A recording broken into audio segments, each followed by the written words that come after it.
నేను ఈరోజు బ్రేక్‌ఫాస్ట్‌కి కర్నూలు స్పెషల్ డిష్ ఉగ్గాని ఎలా చేయాలో చూపిస్తానండి. ముందుగా దీనికోసం ఒక గిన్నెలో నీళ్లు తీసుకొని 2 పళ్ళ బొరుగులనైతే నానబెట్టి పక్కన ఉంచుకున్నాను. ఇవి 10 నిమిషాల పాటు అయితే నానాలి.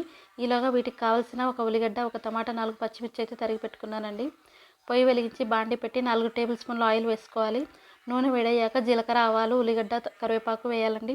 దీనికోసం ఉల్లిగడ్డ మరీ బ్రౌన్ కలర్ అవ్వాల్సిన అవసరం లేదు. 1 నిమిషం పాటు ఉడికితే చాలు. తర్వాత పచ్చిమిర్చి కూడా వేసుకొని 2 నిమిషాల పాటు అయితే ఉడికించుకోవాలి. తర్వాత టమాటాలు అయితే వేసుకోవాలండి. ఈ టమాటాలు మెత్తబడే వరకు 4, 5 నిమిషాల పాటు మూత పెట్టి బాగా ఉడికించుకోవాలి.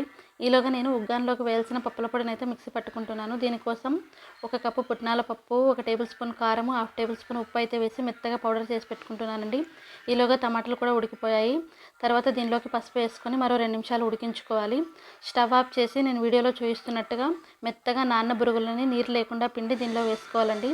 తర్వాత దీనిలోకి 1 టేబుల్ స్పూన్ ఉప్పు వేసుకొని వీడియోలో చూపిస్తున్నట్టుగా మొత్తం కలిసేటట్టు కలుపుకోవాలి. ముందుగా మిక్సీ పట్టుకున్న పప్పుల పొడి కూడా దీనిలో వేసుకొని బాగా కలుపుకోవాలండి. చివరిలో కొత్తిమీర వేసుకొని గార్నిష్ చేసుకుంటే ఉగ్గాని అయితే రెడీ అయిపోతుంది. దీనికి బెస్ట్ కాంబినేషన్ వచ్చేసి మిర్చి బజ్జీ, కానీ ఈరోజు టైం లేకపోవడం వల్ల నేను ఈ మిర్చి బజ్జీ చేయలేకపోతున్నాను. దీన్ని ఆవకాయతో తింటే చాలా బాగుంటుంది. నా వీడియో నచ్చితే లైక్ చేయండి, షేర్ చేయండి, నా ఛానల్ సబ్స్క్రైబ్ చేసుకోండి.